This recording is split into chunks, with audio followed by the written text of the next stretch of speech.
നമസ്കാരം. പൊതുവേദിയിലേക്ക് സ്വാഗതം. മുഖ്യ തെരഞ്ഞെടുപ്പ് കമ്മീഷണർ ജ്ഞാനേഷ് കുമാറിനെതിരെ ശക്തമായി ആഞ്ഞടിക്കുകയാണ് രാഹുൽ ഗാന്ധി. ഇന്ത്യൻ ജനാധിപത്യത്തെ തകർക്കുന്ന ആളുകളെ സംരക്ഷിക്കുന്നു എന്നാണ് ലോക്സഭയിലെ പ്രതിപക്ഷ നേതാവിൻ്റെ ആരോപണം. കർണാടകയിലെ ആലന്ദിൽ വോട്ടർ പട്ടികയിൽ നിന്ന് പേരുകൾ വെട്ടിമാറ്റിയെന്ന് രാഹുൽ ഗാന്ധി ആക്ഷേപിക്കുന്നു. ആരോപണം പക്ഷേ തെരഞ്ഞെടുപ്പ് കമ്മീഷൻ തള്ളുകയാണ്. രാഹുൽ ഗാന്ധി കരുതുന്നത് പോലെ പൊതുജനങ്ങൾക്ക് വോട്ടർ പട്ടികയിൽ നിന്ന് ഓൺലൈനായി ആളുകളുടെ പേരുകൾ വെട്ടിമാറ്റാൻ കഴിയില്ല എന്ന് തെരഞ്ഞെടുപ്പ് കമ്മീഷൻ വ്യക്തമാക്കി. പേര് വെട്ടുമ്പോൾ അതിന് വിധേയനാകുന്ന വ്യക്തിക്ക് അയാളുടെ ഭാഗം പറയാൻ അവസരം ലഭിക്കും. വോട്ടർ പട്ടിക ക്രമക്കേടിന് മുമ്പ് അവിടെ ശ്രമം നടന്നിരുന്നു. അതിന് പരാതി നൽകിയിരുന്നു. അതിൽ കേസുമെടുത്തിട്ടുണ്ട് എന്ന് കമ്മീഷൻ വ്യക്തമാക്കുന്നു. എന്നാൽ സോഫ്റ്റ്വെയർ ഉപയോഗിച്ച് വോട്ടർമാരുടെ പേരുകൾ വെട്ടിയെന്ന് തറപ്പിച്ചു പറയുകയാണ് രാഹുൽ ഗാന്ധി. ഇതിൽ ആര് പറയുന്നതാണ് ശരി? രാഹുലിൻ്റെ ആരോപണത്തിൽ തെരഞ്ഞെടുപ്പ് കമ്മീഷന്റെ മറുപടി തൃപ്തികരമോ? അതാണ് ന്യൂസ് 18 പൊതുവേദി ഇന്ന് പ്രേക്ഷകരുമായി ചർച്ച ചെയ്യുന്നത്. എല്ലാവർക്കും പൊതുവേദിയിലേക്ക് സ്വാഗതം.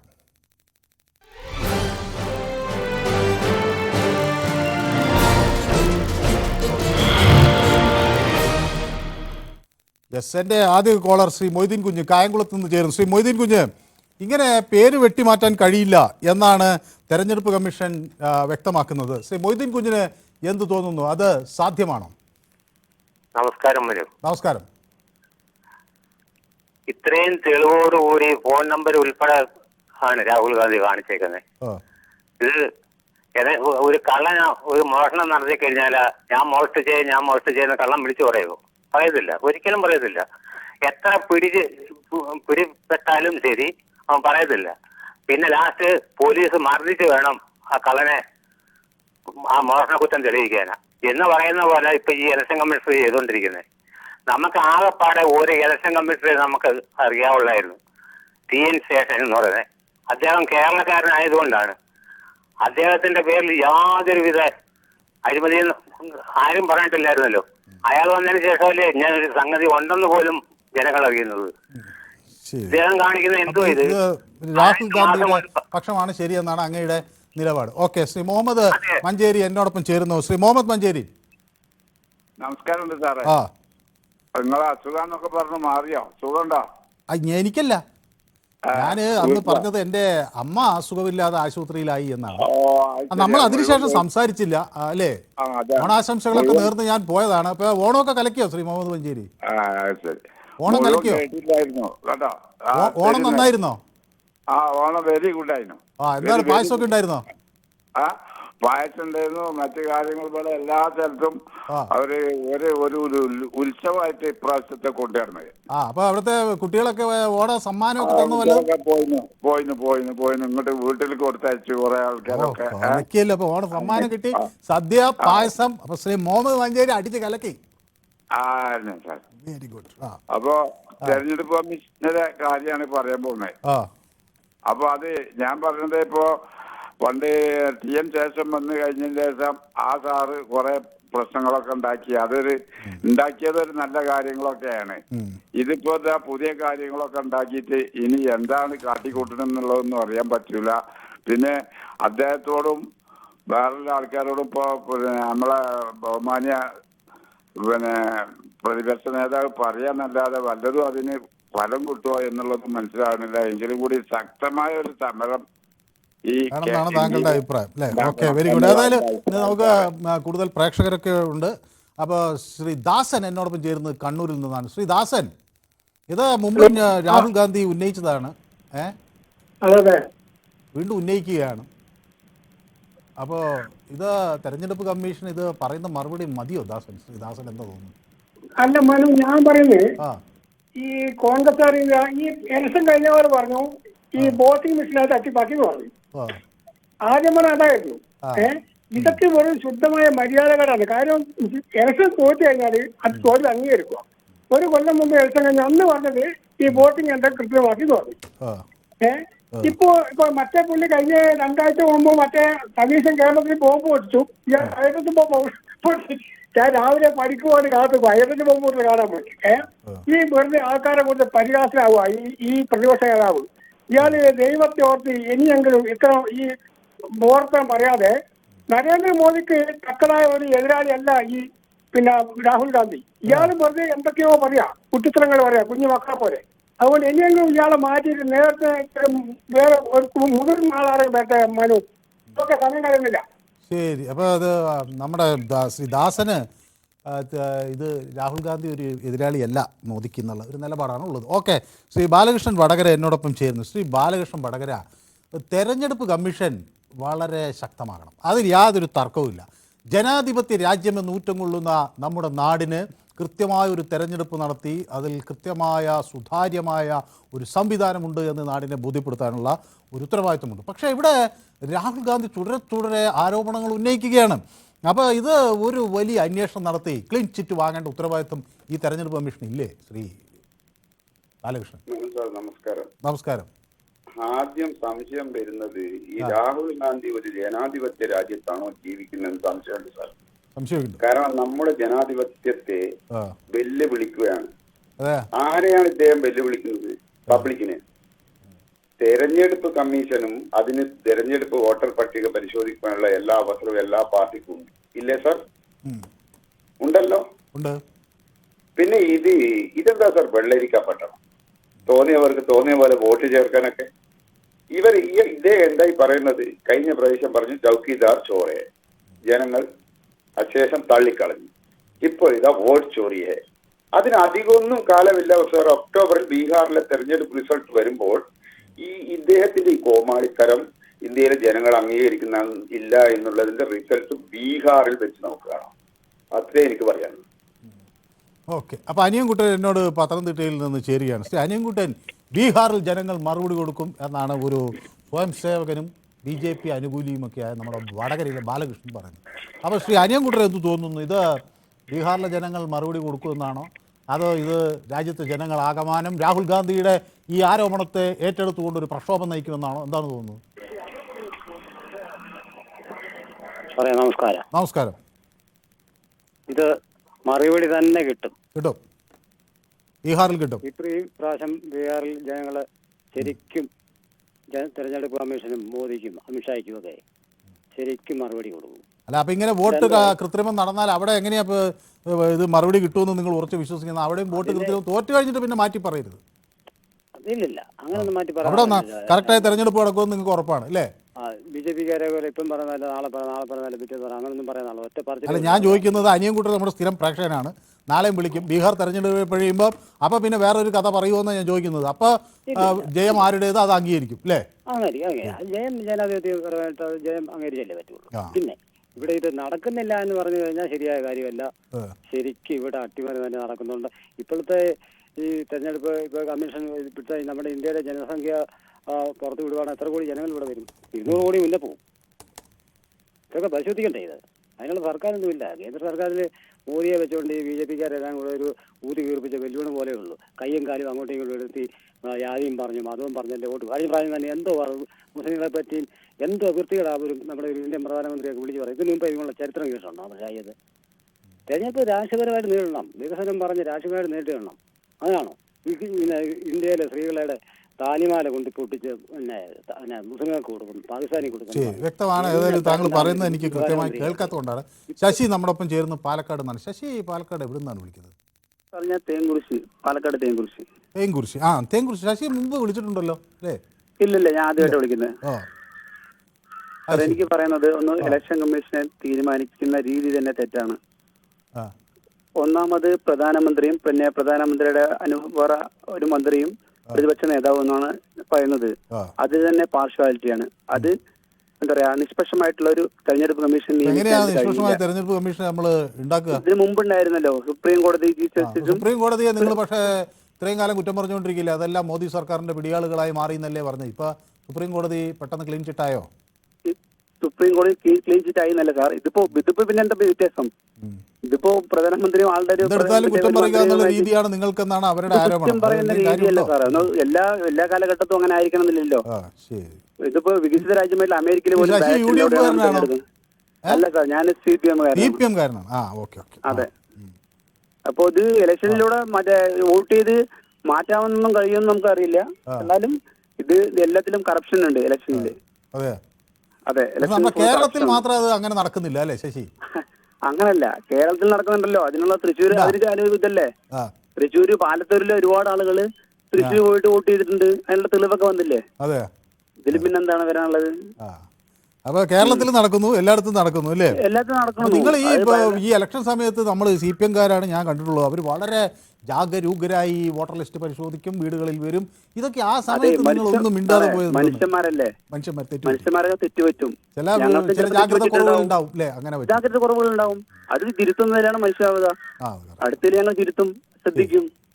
ശശി ഏത് മേഖലയിൽ ജോലി ചെയ്യുന്ന ആളാണ്? ആദ്യമേ വിളിച്ചോണ്ട് ഞാൻ ചോദിച്ചു. ഞാൻ ഡിമോളിഷൻ കോൺക്രീറ്റ് പൊട്ടിക്കുന്നതിന്റെ വർക്ക് പണിയാണ്. കോൺക്രീറ്റ് വർക്കിലാണ്? അതെ, ഞാൻ ഇവിടെ പാലക്കാട് ജില്ലാ കോർഡിനേറ്ററാണ് ഇതിന്റെ അസോസിയേഷന്റെ. ഏതിന്റെ? കോൺക്രീറ്റിന്റെ? ഡിമോളിഷൻ അസോസിയേഷന്റെ. ഡിമോളിഷൻ എന്ന് പറഞ്ഞ ഒരു അസോസിയേഷൻ സത്യത്തിൽ എനിക്ക് അറിയില്ലായിരുന്നു കേട്ടോ. അപ്പൊ അതെന്താണ്? അതായത് കോൺക്രീറ്റ് കെട്ടിടങ്ങൾ പൊളിക്കുന്നതിന്റെ ഒരു അസോസിയേഷൻ കേരള തലത്തിൽ നമ്മളൊരു അസോസിയേഷൻ രൂപീകരിച്ചിട്ടുണ്ട്. അതിന്റെ ജില്ലാ കോർഡിനേറ്ററാണ് ഞാൻ. ഓഹോ, വെരി ഗുഡ്. അപ്പൊ നമ്മുടെ പൊതുവേദി പ്രേക്ഷകർ അങ്ങനെ പല നേതൃരംഗത്തൊക്കെ ഉള്ളവരാണ്. ശ്രീ ശശിയും അതുപോലെ അദ്ദേഹത്തിന്റെ മേഖലയിൽ ഒരു നേതൃരംഗത്തുള്ള ആളാണ്. വളരെ അഭിമാനം ശശി ഇങ്ങോട്ട് വിളിക്കുകയും നമ്മുടെ ശ്രീ ശശി അഭിപ്രായം പങ്കുവയ്ക്കുകയും ചെയ്തു. അത് ഒരു CPM പ്രവർത്തകരുമാണ്. ഓക്കെ. അപ്പോൾ ആ ശ്രീമതി ജയ നമുക്കൊപ്പം ചേരുന്നുണ്ട്. ശ്രീമതി ജയ, ഞാൻ കുറേ ദിവസമായി സംസാരിച്ചിട്ടെന്ന് തോന്നുന്നു അല്ലേ? ഇല്ല, കഴിഞ്ഞ ദിവസം സംസാരിച്ചല്ലേ? ശ്രീമതി ജയ കേൾക്കാമോ? നമസ്കാരം. ഞാൻ കുറച്ച് ദിവസങ്ങളായിട്ട് വിളിക്കാൻ പറ്റുന്നില്ല, വിളിക്കുമ്പോൾ കിട്ടുന്നില്ല. ഒന്നാമത് ഇന്നലെ ഞാൻ വിളിച്ചിരുന്നു, പക്ഷെ സമയം കിട്ടിയില്ല, 2 മിനിറ്റേ ഉള്ളായിരുന്നു. പക്ഷെ ഞാൻ ഇന്നലെ ഉണ്ടായിരുന്നില്ല, ഞാൻ ഇന്നലെ അവധി എടുത്തു പോയിരുന്നു. അപ്പൊ ഓണമൊക്കെ ഗംഭീരമാക്കിയെന്ന് ആക്കി അല്ലേ? അതെ അതെ അതെ. പായസമൊക്കെ ഉണ്ടായിരുന്നു?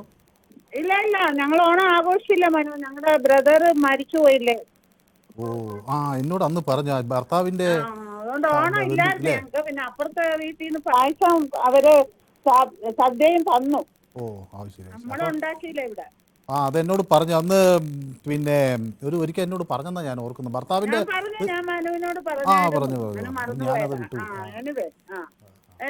രാഹുലിന്റെ വോട്ട് തട്ടിപ്പ് ആരോപണം അത് കറക്റ്റ് തന്നെയാണ് മനു. അല്ലെങ്കിൽ ഇത്രയും രേഖകളും സമ്പാദിച്ച് ആ ആളുകളെല്ലാം നിരന്നു നിന്നത് കണ്ടില്ലേ ഇന്ന്? വോട്ട് പോയ ആൾക്കാര് അവര് വന്ന് അങ്ങനെ പറയുമോ? പരസ്യമായിട്ട് അവര് പറഞ്ഞല്ലോ, അവര് വോട്ട് ചെയ്യാൻ ചെന്നപ്പോ അവർക്ക് വോട്ടില്ല. അപ്പൊ അവർക്ക് അതിന്റെ കാര്യവും അറിയത്തില്ല. അപ്പൊ അങ്ങനെയൊക്കെ പറയുമ്പോ നമ്മൾ വിശ്വസിക്കാതിരിക്കേണ്ട കാര്യം എന്താ? വിശ്വസിക്കണം, അത് കറക്റ്റ് ആയിട്ടുള്ള കാര്യമാണ്. അതിന്റെ ഒരു തീർപ്പ് ഈ ഇലക്ഷൻ കമ്മീഷൻ ഉണ്ടാക്കിയും കൊടുക്കണം. ആ പുള്ളി എന്തെങ്കിലും ആയി തോന്നിയൊക്കെ വിളിച്ചു പറഞ്ഞേച്ച് പറയുന്ന ആൾക്കാരെ ആക്ഷേപിച്ചിട്ട് കാര്യമില്ല. അതിന് തക്കതായ ഒരു മറുപടി അവർ കൊടുക്കാൻ ബാധ്യസ്ഥരാണ്, ആണ് എന്റെ അഭിപ്രായം. ഓക്കെ, വ്യക്തമാണ്. അപ്പൊ ഭർത്താവിന്റെ അഭിപ്രായം പക്ഷെ അങ്ങനെയല്ല അല്ലേ? കേൾക്കുന്നുണ്ടോ? പോയോ? പോട്ടെ. അപ്പോൾ ശ്രീമതി ജയ നമ്മുടെ സ്ഥിരം പ്രേക്ഷകയാണ്. ഭർത്താവ് BJP കാരൻ. അതാണ് ഞാൻ ചോദിച്ചത്, ഭർത്താവിൻ്റെ അഭിപ്രായം അങ്ങനെയല്ലല്ലോ. പോൾ അലിയാസ് ആലപ്പുഴയിൽ നിന്നാണ് വിളിക്കുന്നത്. ശ്രീ പോൾ, പോൾ ഏത് മേഖലയിൽ ജോലി ചെയ്യുന്ന ആളാണ്? ഞാൻ ഇലക്ട്രിക്കൽ വർക്കാണ് ചെയ്യുന്നത്. അപ്പൊ നേരത്തെ നമ്മുടെ ഞാൻ സാറുമായിട്ട് ഒരുപാട് നേരം സംസാരിച്ചിട്ടുണ്ട്. സാറിന് വളരെ നന്ദിയുണ്ട്. ഞാനേ ഇന്നിപ്പോ ഞാൻ പറഞ്ഞില്ല, ഈ ജനങ്ങളിങ്ങനെ ഈ ഒരു കാര്യങ്ങളൊക്കെ പറഞ്ഞിട്ട് എത്രയോ കാലങ്ങളായിട്ട് ഇതുപോലെ ഇങ്ങനെ സംസാരിച്ചോണ്ടിരിക്കുന്നു. ഇന്നിപ്പം തൃശ്ശൂര് സുരേഷ് ഗോപി ജയിച്ച കാലം മുതൽ കേരളത്തിലെ മറ്റുള്ളവർക്ക് ഭയങ്കര പ്രയാസം. അതൊക്കെ പറഞ്ഞിട്ട് വല്ല കാര്യമുണ്ടോ സാർ? കാരണം അറിയാവാ, ജനാധിപത്യ രാജ്യത്ത് ജയിക്കുമ്പോഴത്തേക്ക് ആൾക്കാര് ജനാധിപത്യപരമായിട്ടാണ് എല്ലാവരും വോട്ട് ചെയ്തത്. അതിനെപ്പറ്റി ചർച്ച ചെയ്തിട്ട് നമ്മുടെ കേരള രാഷ്ട്രീയത്തിൽ എന്തെല്ലാം വിവാദങ്ങളാണ് ഉണ്ടാക്കിക്കൊണ്ടിരിക്കുന്നത്. ഇപ്പൊ ഈ രാഹുൽ ഗാന്ധി പറഞ്ഞ ഗവൺമെന്റ് പ്രസംഗിക്കുന്നുണ്ടല്ലോ, അദ്ദേഹത്തിന് എന്താ കാര്യം? അദ്ദേഹം ജനാധിപത്യ വിശ്വസിക്കുന്നതാണല്ലോ. അപ്പൊ അദ്ദേഹത്തിന് വിചാരിക്കണ്ടേ ഇവിടെ കള്ളവോട്ട് കിടക്കുന്നുണ്ടെങ്കിൽ അദ്ദേഹം അതുപോലെ കാര്യങ്ങളൊക്കെ ചെയ്യണ്ടേ? അത് ചുമ്മാതെ പറഞ്ഞിട്ട് എത്ര കാലങ്ങളായിട്ട് ഇതുപോലെ ഈ മാധ്യമങ്ങളിലും ഇതൊക്കെ ഇങ്ങനെ സംസാരിക്കുന്നു. എന്തെങ്കിലും ഒരു കാര്യം അതിനകത്ത് നടപടി സ്വീകരിക്കാനോ എന്തെങ്കിലും കാര്യം സാധിച്ചിട്ടുണ്ടോ സാറേ? വെറുതെ ഇങ്ങനെ കിടന്ന് പുലമ്പുന്നല്ലാതെ. ഇതേ ജനാധിപത്യ രാഷ്ട്രീയത്തില് നമ്മൾ കറക്റ്റായിട്ട് എല്ലാവരും വോട്ട് ചെയ്തിട്ടാണ് ഓരോരുത്തരും ജയിക്കുന്നത്. അല്ലാതെ ഇതൊക്കെ എന്ന് പറഞ്ഞാൽ തട്ടിപ്പാണ് കൊട്ടിപ്പാണെന്നൊക്കെ പറഞ്ഞിട്ട് ഒരു കാര്യമില്ല സാറേ. കാരണം ഇതൊക്കെ എന്താ അറിയാവാ, ജനാധിപത്യ രാജ്യത്ത് അവരവർ വോട്ട് ചെയ്തിട്ടാണ് ഓരോരുത്തരും ജയിക്കുന്നത്. ഇതൊക്കെ ഈ പറഞ്ഞ പോലെ ജയിക്കുമ്പോഴത്തേക്ക് BJP കാരൻ ജയിച്ചെന്ന് പറഞ്ഞിട്ട് വല്ല കാര്യമുണ്ട്? കാരണം BJP കാരൻ ജയിക്കുന്നത് വോട്ട് കൊണ്ടിട്ടാണ് ജയിക്കുന്നത് എല്ലായിടത്തും. ഈ ഇന്ത്യ മഹാരാജ്യത്ത് മുഴുവൻ ജയിക്കുന്നതൊക്കെ വോട്ട് കൊണ്ടിട്ട് അതെല്ലാം കള്ള വോട്ടാണെന്നൊക്കെ പറഞ്ഞിട്ട് ആരാ വിശ്വസിക്കുന്നു സാറേ ഇതൊക്കെ? നമ്മളെപ്പോലുള്ളവരൊക്കെ മണ്ടന്മാരാക്കിക്കൊണ്ട് ഇവരൊക്കെ ഇങ്ങനെയൊക്കെ നടത്തുന്നത് മഹാമോശമാണ്. താങ്കളുടെ അഭിപ്രായം കൃത്യമാണ്. ഓക്കെ, അപ്പൊ ഗ്ലാഡിയേറ്റർ എന്നോടൊപ്പം ചേർന്നിട്ടുണ്ട്, യൂട്യൂബിലാണ്. ഭാരതത്തിൽ ജനാധിപത്യം ഇല്ല എന്ന് വരുത്തി തീർക്കാൻ വിദേശ ശക്തികളുടെ ഇടപെടൽ മൂലമാണ് ഇതൊക്കെ പറയുന്നത് എന്നാണ് ഗ്ലാഡിയേറ്ററിന്റെ ആരോപണം. ഓക്കെ, സുനിൽകുമാർ നമ്മുടെ സ്ഥിരം പ്രേക്ഷകൻ, ഇന്ന് അദ്ദേഹം എത്തിയിട്ടുണ്ട്. ബീഹാറിൽ ഒരു ചുക്കും സംഭവിക്കില്ല, ഇപ്പോൾ തന്നെ കോൺഗ്രസും RJDയും രണ്ടായി, അതാണ് അവിടുത്തെ ഇന്ത്യ സഖ്യം എന്നാണ് അദ്ദേഹത്തിൻ്റെ വിമർശനം. തോൽവിയിൽ നിന്ന് കോൺഗ്രസ് പാഠം പഠിക്കുന്നില്ല എന്നും സുനിൽകുമാർ പറയുന്നു. മനു സാർ, എന്ത് മഹാപാപവും ചെയ്തിട്ട് കറുപ്പുമുറ്റത്ത് അയ്യപ്പൻ്റെ മുന്നിൽ തൊഴുതാൽ മോക്ഷം കിട്ടുമോ എന്നാണ് ചോദിക്കുന്നത്. മഹാപാപം ചെയ്തിട്ട് കറുത്ത ഡ്രസ്സ് ഇട്ടിട്ട് അയ്യപ്പൻ്റെ മുന്നിൽ പോയി ചെയ്താൽ മോക്ഷം കിട്ടുമോ എന്നാണ് ചോദിക്കുന്നത്. അപ്പോൾ വിജയമോഹൻ നായരാണ് എന്നോട് അങ്ങനെ ചോദിക്കുന്നത്. ഞാൻ വിചാരിക്കുന്നത് നമ്മൾ ഇപ്പോൾ അറിയാതെയൊക്കെ ചെയ്യുന്ന തെറ്റുകളാണെങ്കിൽ നമ്മളൊക്കെ ഏറ്റവും നമുക്കൊരു പശ്ചാത്താപം വരികയും അങ്ങനെ ഇതുപോലുള്ള ഏതെങ്കിലും സ്ഥലത്ത്, സന്നിധാനത്താകാം അല്ലെങ്കിൽ അതാത് വിശ്വാസങ്ങളുള്ള സ്ഥലങ്ങളിലാകാം. ഇപ്പോൾ നമ്മുടെ തിരുവനന്തപുരത്ത് വെട്ടുകാട് പള്ളിയിലൊക്കെ എല്ലാ മതവിശ്വാസത്തിൽപ്പെട്ട ആളുകളും പോകുന്നുണ്ട്. അവിടെ ചെന്ന് ആളുകൾക്ക് അവരുടെ കുറ്റം ഏറ്റുപറഞ്ഞ് ഒരു പശ്ചാത്താപിച്ചാൽ ചെറിയൊരു ആശ്വാസം കിട്ടും. അത് മോക്ഷമാണോ എന്ന് എനിക്കറിയില്ല. ഇപ്പോൾ ചില ആളുകൾ അങ്ങനെ അയ്യപ്പ സന്നിധിയിലേക്കൊക്കെ പോയിട്ടുണ്ട്. അപ്പോൾ അവർക്കൊക്കെ നല്ല വഴി ഇനിയെങ്കിലും വരട്ടെ എന്ന് ഞാനും അങ്ങേപോലെ ആഗ്രഹിക്കുകയാണ്. ഓക്കെ, അപ്പോൾ സുനിൽ നമസ്കാരം എന്ന് പറയുന്നു. ജയകുമാർ, വിജയൻ നായർ പറയുന്നു ഭ്രാന്ത് പറയുന്ന ആരെങ്കിലും വിശ്വസിക്കുമോ എന്ന് വിജയൻ നായർ പറയുന്നു. തെളിവ് വന്ന് കമ്മീഷൻ മിണ്ടുന്നില്ല എന്ന് മോഹനൻ പറയുന്നു. 28% പേർക്ക് മാത്രമാണ് തെരഞ്ഞെടുപ്പ് കമ്മീഷന് ഇതിനു മുമ്പ് വിശ്വാസമുണ്ടായിരുന്നത്, അത് ഇനിയും കുറയാനാണ് സാധ്യത എന്ന് മുജീബ് റഹ്മാൻ പറയുന്നു. ഓക്കെ, അപ്പോൾ മോഹനൻ പറയുന്നു സുപ്രീം കോടതി കേസെടുത്ത അന്വേഷണം പ്രഖ്യാപിക്കണം എന്നാണ് ES മോഹനൻ്റെ അഭിപ്രായം. സതി ബാബുരാജ് നമ്മുടെ സ്ഥിരം പ്രേക്ഷകയാണ്, അവരെത്തിയിട്ടുണ്ട്. Hi Manu, if this is done he gives written complaint in election commission. If not, he will become a rubbish man. This is a weapon in India മുന്നണി എന്നാണ് പറയുന്നത്. അപ്പോൾ സതി ബാബുരാജിൻ്റെ ഒരു ആവശ്യം, ഇത് സത്യസന്ധമായ ഒരു കാര്യമാണെങ്കിൽ ഒരു കംപ്ലൈൻറ്റ് ഫയൽ ചെയ്യണം Rahul Gandhi, election commission file ചെയ്യണം, അല്ലെങ്കിൽ അത് വെറും ഒരു വാചോടൊപ്പം മാത്രമായി മാറും എന്നാണ് പറയുന്നത്. അപ്പോൾ ഇത് ഒരു രാഷ്ട്രീയ ആയുധമാക്കി മാത്രം വെക്കരുത് എന്ന് പറയുന്നു. സോ ഹൈഡ്രജൻ ബോംബ് വെറും ഓലപ്പടക്കം പോലെയായി എന്നാണ് സുനിൽകുമാർ പറയുന്നത്. ഉപരാഷ്ട്രപതി തെരഞ്ഞെടുപ്പിൽ പോലും 3, 4, 7 വോട്ട് കൂടെ നിർത്താൻ പറ്റാത്ത പ്രതിപക്ഷത്തിന് അത് പോലും ചോരാതെ നോക്കാനായില്ല എന്ന് പറയുന്നു. മുഹമ്മദ് ആസിഫ് ഉണ്ട്. ആദ്യത്തെ ആരോപണം കുറച്ച് ജനങ്ങൾ എങ്കിലും വിശ്വസിച്ചു കാണും. ഇനി BJP കള്ളവോട്ട് ചെയ്താൽ ആരും വിശ്വസിക്കില്ല എന്ന്, കോൺഗ്രസിനെ ആരും വിശ്വസിക്കില്ല എന്ന മുന്നറിയിപ്പാണ് മുഹമ്മദ് ആരിഫ് നൽകുന്നത്. ഗൗതം M പറയുന്നു BJPയുടെ ഏജൻറ്റ് ആണ് തിരഞ്ഞെടുപ്പ് കമ്മീഷൻ എന്ന് പറയുന്നു. മുഹമ്മദ് ആസിഫ് പറയുന്നത് BJP ഏജൻ്റാണ് രാഹുൽ ഗാന്ധി എന്നാണ് ആരോപിക്കുന്നത്. ഓക്കെ, അങ്ങനെയൊക്കെ പറയാമോ എന്ന് മോഹനൻ ചോദിക്കുന്നു. ഓക്കെ, ജോൺ എബ്രഹാം നമ്മുടെ ഒരു സ്ഥിരം പ്രേക്ഷകനാണ്. ജോൺ എബ്രഹാമിന് എനിക്ക് വലിയ ഇഷ്ടമെന്ന് വെച്ചാൽ ഇടയ്ക്കിടയ്ക്ക് എന്നെ പൊഴുത്തുന്നതുകൊണ്ടാണ്. അപ്പോൾ അതുമാത്രം കൊണ്ടല്ല, അദ്ദേഹത്തിൻ്റെ പ്രതികരണങ്ങളും വളരെ കൃത്യമാണ്. കോൺഗ്രസ് വളരെ ദയനീയമായ അവസ്ഥ, തിരഞ്ഞെടുപ്പിൽ ജയിക്കാനായില്ല, ഇപ്പോൾ തിരഞ്ഞെടുപ്പ് കമ്മീഷനെ കുറ്റപ്പെടുത്തുന്നു എന്നാണ് പറയുന്നത്. ഓക്കെ, നമ്മുടെ അജയ്കുമാർ ചങ്ങനാശ്ശേരിയിൽ നിന്ന് നമുക്കൊപ്പം ചേർന്നുണ്ട്. ശ്രീ അജയ്കുമാർ, ഓണമൊക്കെ അടിച്ച് കലക്കിയോ? എങ്ങനെയുണ്ടായിരുന്നു? ഓണമൊക്കെ ഗംഭീരമായിരുന്നു. എൻ്റെ റിലേറ്റീവ്സ് ഒക്കെ ഉണ്ടായിരുന്നു. അപ്പൊ കുറച്ചുകൂടെ കഴിഞ്ഞ വിപുലമായ ഒരു കുടുംബ സംഗമവും കൂടിയായി അതല്ലേ? എന്ന് വേണ്ടതെങ്കിൽ പറയാം. അപ്പൊ ഓണ സമ്മാനങ്ങളും കോടി വസ്ത്രങ്ങളും ഒക്കെ കിട്ടി അല്ലേ? കിട്ടിയോ? അതോ കൊടുത്തോ? ഇല്ല, കൊടുത്തു. കുഴപ്പമില്ല, അത് നല്ല കാര്യമല്ലേ നമ്മളെ ആളുകൾക്കൊക്കെ അല്ലേ? എല്ലാവർക്കും ഓണക്കോടിയൊക്കെ എടുത്തു കൊടുത്തു. എല്ലാവർക്കും ഓണക്കോടിയൊക്കെ എടുത്തു കൊടുത്തു. ഒരു ചെറിയ രീതിയിൽ എല്ലാവരും ഒത്തുകൂടി അങ്ങനെ പോയി. അപ്പോൾ ശ്രീ അജയ്കുമാർ, പണ്ട് നമ്മളിത് സംസാരിച്ചൊരു വിഷയമാണ്. രാഹുൽ ഗാന്ധി വീണ്ടും ശക്തമായ ആരോപണവുമായി രംഗത്ത് വരികയാണ്. അദ്ദേഹം ഇപ്പോൾ ഒരു പ്രത്യേക മണ്ഡലം തന്നെ എടുത്തിരിക്കുന്നു. അവിടെ അലാൻഡിൽ 6018 വോട്ടുകളുടെ കാര്യമാണ് അദ്ദേഹം പറയുന്നത്. 6018 വോട്ടുകൾ ആരോ അങ്ങനെ വെട്ടി മാറ്റിയിരിക്കുന്നു എന്നാണ്. പക്ഷേ ഇങ്ങനെ ആ വോട്ടുകൾ വെട്ടിമാറ്റാൻ കഴിയില്ല എന്ന് തെരഞ്ഞെടുപ്പ് കമ്മീഷൻ പറയുന്നു. അപ്പോൾ ഇതിപ്പോൾ ആരെ വിശ്വസിക്കണമെന്നറിയാതെ സാധാരണക്കാരിങ്ങനെ നിൽക്കുകയാണ്. അപ്പോൾ എന്തൊരു വിശദമായ ഒരു അന്വേഷണം നടത്തുകയോ ഏതെങ്കിലും ഒരു സുപ്രീം കോടതി ജഡ്ജിൻ്റെയൊക്കെ നേതൃത്വത്തിലുള്ള ഒരു കമ്മീഷൻ ഇത് പരിശോധിക്കുകയൊക്കെ ചെയ്താൽ നല്ലതല്ലേ? ഒറ്റ നോട്ടത്തിൽ അങ്ങനെ ചിന്തിച്ചു പോകും നമ്മൾ. പക്ഷേ വിഷയം ഒന്ന് ചെറുതായിട്ടൊന്ന് പഠിക്കാൻ ശ്രമിച്ചു. ഇദ്ദേഹം പറഞ്ഞ ഈ ഏത് പാർലമെന്റ് സീറ്റിലാണ് സംഭവിച്ചിരിക്കുന്നത്, അല്ലെ ഏത് സ്ഥലത്തായത്? കർണാടകയിലല്ലേ? കർണാടകയിൽ അലാൻഡ്. കർണാടകയിലാണ്. അതായത് കോൺഗ്രസ് ഭരിക്കുന്ന സംസ്ഥാനത്താണ്. കോൺഗ്രസ് ഭരിക്കുന്ന സംസ്ഥാനത്ത് 6000 ചില്ലുവാന വോട്ട് വെട്ടിമാറ്റി എന്നുണ്ടെങ്കിൽ അതിൽ ഒരാളെ വെട്ടിമാറ്റപ്പെട്ട ഒരു വോട്ടറെ രംഗത്ത് കൊണ്ടുവന്നിട്ട് പറയണ്ടേ എനിക്ക് വോട്ടുണ്ടായിരുന്നു, എന്റെ വോട്ട് വെട്ടിമാറ്റി എന്ന് പറയട്ടെ. കൊണ്ടുവന്നു അല്ല അയാൾ കൊണ്ടുവരികയല്ല ചെയ്യേണ്ടത്, കൊണ്ടുവന്ന് രേഖാമൂലം കോടതിയിലോട്ട് എത്തിച്ചാൽ മതിയല്ലോ. ഇപ്പം അദ്ദേഹത്തിന്റെ വോട്ടാണ് പോയത്, അല്ലെ എന്റെ വോട്ടാണ് പോയത്, എന്റെ വോട്ട് പോയി, എനിക്ക് കഴിഞ്ഞ വർഷം വോട്ടുണ്ട്, അല്ലെ കഴിഞ്ഞ തെരഞ്ഞെടുപ്പിൽ എനിക്ക് വോട്ടുണ്ടായിരുന്നു, ഇപ്പോഴും വോട്ടില്ല എന്ന് പറഞ്ഞാൽ സ്വാഭാവികമായിട്ട് ഏത് കോടതിയിൽ പോയാലും അന്വേഷണത്തിന് ഉത്തരവിടും, അത് സീരിയസ് കേസാകും. എന്തേ അദ്ദേഹം ചെയ്യുന്നില്ല? 1.5 കോടി ഇലക്ഷൻ ഒഫീഷ്യൽസ് ഉണ്ടെന്നാണ് എനിക്ക് തോന്നുന്നത് നമ്മുടെ ഇലക്ഷന്റെ പ്രക്രിയയിൽ, ഇല്ലേ?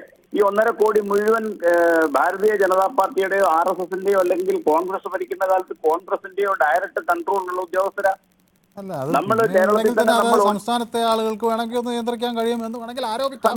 പക്ഷെ അത് നമ്മുടെ സംസ്ഥാനത്ത് നമ്മൾ വോട്ട് ചെയ്യാൻ ചെല്ലുന്നിടത്ത് അവിടെ ഇരിക്കുന്ന ബൂത്ത് ഓഫീസർമാരെന്ന് പറഞ്ഞാൽ കേരളത്തിലെ ഗവൺമെന്റ് സർവീസിലെ ഉദ്യോഗസ്ഥരാണ്.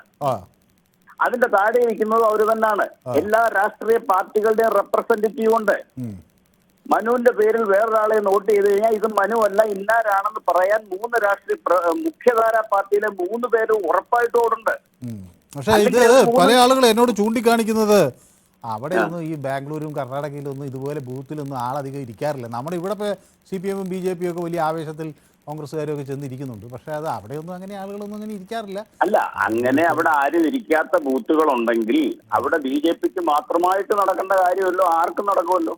നമ്മൾ തൃണമൂൽ കോൺഗ്രസിനെ ഒക്കെ നമ്മൾ ഈ വിഷയത്തിൽ ഇത് ഏറ്റവും കൂടുതൽ ഇലക്ഷൻ റിഗ്ഗിംഗ് ഇന്ത്യയിൽ റിപ്പോർട്ട് ചെയ്യപ്പെട്ടിട്ടുള്ളത് കോൺഗ്രസ് ഭരിക്കുന്ന സംസ്ഥാനങ്ങളിലായിരുന്നു, കോൺഗ്രസിന്റെ കാലത്തായിരുന്നു. ഒറ്റ കാര്യം കൂടെ, ഈ കോൺഗ്രസിന് വേണ്ടി ഇദ്ദേഹം പറയുന്നതൊക്കെ ശരിയാണെന്ന് പറയുന്നവര് ഒറ്റ കാര്യം ഒന്ന് സ്റ്റഡി ചെയ്താൽ മതി. തെരഞ്ഞെടുപ്പ് തിരിച്ചറിയൽ കാർഡിൽ ഫോട്ടോ ഐഡന്റിറ്റി ഉണ്ടാക്കിയതിനു ശേഷം, ഫോട്ടോ ഐഡന്റിറ്റി വന്നതിന് ശേഷം 25% കൂടുതൽ 28% കൂടുതൽ വോട്ട് കോൺഗ്രസിന് കിട്ടിയിട്ടുണ്ട് ഇന്ത്യയില്. അതിന് മുമ്പ് 35-40% വോട്ട് കിട്ടിക്കൊണ്ടിരുന്ന കോൺഗ്രസിന് വോട്ടർ ഐഡന്റിറ്റിയിൽ ഫോട്ടോ പതിച്ചതിന് ശേഷം 28% കൂടുതൽ കിട്ടിയിട്ടില്ല. അപ്പൊ ഇവിടെ തെമ്മാടിത്തരം കാണിച്ചിരിക്കുന്ന ആരാ? ഇവരൊക്കെ തന്നെയല്ലേ. അപ്പൊ എന്തെങ്കിലും വിഷയമുണ്ടെങ്കിൽ അത് കോടതിയുടെ ശ്രദ്ധയിൽ വ്യക്തമായ തെളിവുകളോട് എത്തിക്കുക, ഇലക്ഷൻ കമ്മീഷന് വ്യക്തമായ തെളിവുകളോട് എഴുത്തയക്കുക, കംപ്ലൈന്റ് ഫയൽ ചെയ്യുക, ചെയ്യാതെ വിദേശത്ത് നിന്നും തയ്യാറാക്കിയ ചില ടൂൾ കിറ്റുകളുമായിട്ട് താങ്കളുടെ അഭിപ്രായം. വേദിയിൽ വന്ന് നിന്ന് അതുവിധം വിളിച്ചു പറയുന്നത് നമ്മളെപ്പോ ഉള്ളവർ അതിനെ ചർച്ച ചെയ്യേണ്ട യാതൊരു കാര്യവുമില്ല. ജസ്റ്റ് ഇഗ്നോർ ചെയ്യും. അത്രയേ ഉള്ളൂ എനിക്ക് ഇതിനകത്ത് പറയാം. ഓക്കെ, വ്യക്തമാണ്. അപ്പൊ മാൾട്ട ഡയറി എന്നോട് പറയുന്നത് ഇപ്പോഴുള്ള മിനിസ്ട്രി ഗുഡാണെന്നാണ്. അതാണ് വോട്ട് ചോർന്നു പോകുന്നത്. പിന്നെ കർണാടക പോലീസ് കംപ്ലൈൻറ്റ് അയക്കാൻ അധികാരമുണ്ടോ EC അയക്കാൻ എന്നൊക്കെ ചോദിക്കുന്നുണ്ട്. ഓക്കെ, അപ്പോൾ ശ്രീരാജ് എന്നോട് പറയുന്നത് രാഹുൽ ഗാന്ധി ആളുകൾ വിശ്വസിക്കില്ല എന്നാണ്. അതെന്താണാവോ അങ്ങനെ പറഞ്ഞു. ഓക്കെ, ചിലപ്പോൾ വിശ്വസിക്കില്ലായിരിക്കും, എനിക്കറിയില്ല. ജിയോ പറയുന്നു, Manu, why are you defending election commission? One caller of Mr. Shashi criticized the procedures of selecting the election commission officials according to Chief Justice in the panel. ജിയോവ, അതെൻ്റെ എനിക്ക് ശശിയോട് പ്രത്യേകിച്ച് ഒരു വിരോധം ഉണ്ടായിട്ടോ അല്ലെങ്കിൽ ഈ വിഷയത്തിൽ ഏതെങ്കിലും ഒരു ഭാഗത്ത് ഞാൻ നിൽക്കുന്നതുകൊണ്ടല്ല. ശശി എന്നത് നമ്മുടെ ഒരു പുതിയ പ്രേക്ഷകനാണ്. അപ്പോൾ ഞാൻ ഈ പുതിയ പ്രേക്ഷകൻ അദ്ദേഹത്തിൻ്റെ നിലപാടെന്താണ്, അപ്പോൾ 1-2 ചോദ്യങ്ങൾ സാധാരണ ചോദിക്കുമ്പോൾ അവരുടെ നിലപാടൊക്കെ പറയുമ്പോൾ നമുക്കതൊന്നും പൂർണ്ണമായി മനസ്സിലാക്കാൻ വേണ്ടിയുള്ളൊരു ശ്രമത്തിൻ്റെ ഭാഗമായാണ്. അപ്പോൾ എനിക്കറിയാം ശശി ആദ്യം അദ്ദേഹത്തിൻ്റെ രാഷ്ട്രീയം ഒരു BJP വിരുദ്ധ രാഷ്ട്രീയമാണ് എന്ന് പറഞ്ഞു. അപ്പോൾ തന്നെ എനിക്ക് അതിൻ്റെ ഒരു ചെറിയ സൂചന കിട്ടി. അപ്പോൾ ഞാൻ ചോദിച്ചു, സാധാരണ ഈ കോടതി വിധിയൊക്കെ വരുമ്പോൾ സുപ്രീം കോടതിയെ പോലും ഭരണ സംവിധാനം വിലക്കെടുത്തിരിക്കുന്നു എന്നൊക്കെയുള്ള ആരോപണങ്ങൾ നിങ്ങൾ ഉന്നയിക്കാറില്ലേ എന്ന് ഞാനിങ്ങനെ വളരെ കൗതുകത്തോടെ ചോദിച്ചെന്നേ ഉള്ളൂ. അപ്പോൾ അദ്ദേഹത്തിന് എത്രമാത്രം ഇതിലൊക്കെ പ്രതികരിക്കാൻ കഴിയുന്നു എന്നുള്ളത് നമ്മൾ നോക്കി വെക്കണം. അപ്പോഴാണ് നമുക്ക് അടുത്ത ദിവസങ്ങളിൽ കൂടുതൽ കട്ടിയുള്ള ചോദ്യങ്ങൾ ചോദിക്കാനും അദ്ദേഹത്തിന് ഇങ്ങോട്ട് വിളിക്കാനും ഈ സംവാദം ഇതാക്കാനും ഒക്കെ നമുക്ക് കഴിയുള്ളൂ.